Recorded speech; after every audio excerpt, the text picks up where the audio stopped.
The Battle of Puebla is an example proving that at times, a passionate spirit is all that is required to beat the odds and achieve victory. Passion. Passion for one's homeland.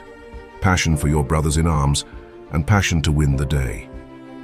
This was exemplified in the soldiers of the Mexican army in 1862 as they battled the French incursion at Puebla. Following the tripartite expedition, Britain and Spain left Mexico. However, the French Empire sought to take advantage of the United States' inability to enforce the Monroe Doctrine due to their ongoing civil war. Seizing upon this opportunity, the French sought to overthrow the Mexican government and place a Habsburg on the throne of a new Mexican empire. The French army advanced with 6,000 men towards Mexico City, and they were certain that they would win the war quickly. They were met by the Mexican Republican Army at the forts outside of Puebla. The Mexicans gathered a ragtag force, but they were loyal. Their gallantry would be proved soon after their arrival. The morning of the battle saw the French troops over, confident and oozing with hubris. They attempted to intimidate the civilian population with loud bugle cries and complex bayonet drills. They so underestimated the defenses and resolve of the Mexicans that they didn't even bother to properly assemble their weaponry. France's army was extremely advanced compared to Mexico's, with French soldiers being equipped with long rifles that could easily outgun the Mexicans' antiquated muskets, and with a professional soldiery that was revered the world over. They also outnumbered the Mexicans 6,000 to 4,000. This overconfidence would only make their eventual defeat sting even worse. The French opted for an all-out assault.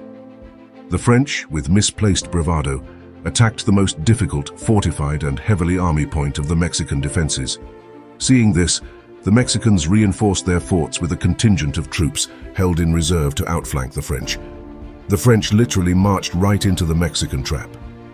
Sounding almost like fiction, the Mexican infantry and cavalry flanking element had hidden themselves well among a field of agave. The French continued their charge when, once in range, came under heavy fire from the two hilltop forts.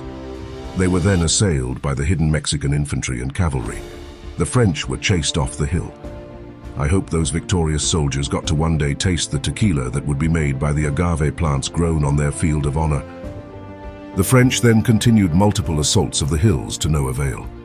Eventually, exhausted, they were chased down by Mexican cavalry and were prevented from reorganizing. Sporadic fighting would continue into the night, but one thing was certain by the end of the day. Against the odds and expectations of the world, the Mexicans had thoroughly defeated the French.